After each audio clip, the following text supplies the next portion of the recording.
गुवाहाटी के मालेगांव में सोमवार को सामने आए सनसनीखेज हत्याकांड के सिलसिले में पुलिस ने 2 आरोपियों को गिरफ्तार किया है।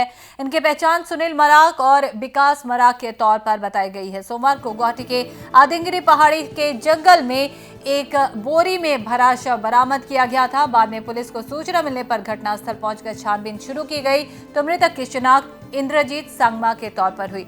बताया जा रहा है कि सुनील, विकास और इंद्रजीत शराब पी रहे थे और इसी दौरान बहस शुरू हो गई, जो देखते ही देखते खूनी वारदात में तब्दील हो गई।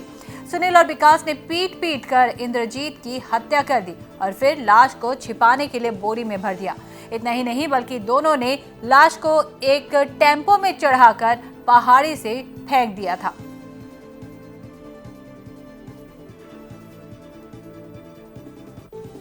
9 তাৰিখে নিশা প্ৰায় 6টামান বজাত ইন্দ্ৰ কুমাৰ চাংমা ঘৰৰ পৰা ওলাই আহি তেওঁৰ বন্ধু সুনীল মাৰাক আৰু বিকাশ মাৰাকৰ লগত তেওঁলোকে পাৰ্টি কৰে। সেই পাৰ্টিত তেওঁলোকে খুব মদ খায় আৰু তেওঁলোক অলপ নিচাযুক্ত হৈ তেওঁলোকৰ মাজত কথাৰ কটাকটি হয়। এখন ডাঙৰ মাৰপিটলৈ লিপ্ত হয়।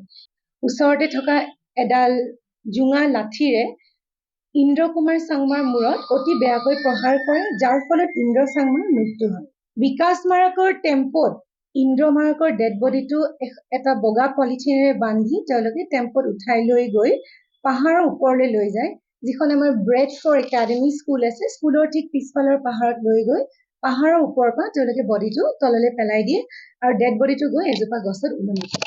দুইজন সুনীল মাৰাক আৰু বিকাশ মাৰাকক আমি আটক কৰিছো। তেওঁলোকে নিজৰ অপৰাধটো স্বীকাৰ কৰিছে আমাৰ আগত।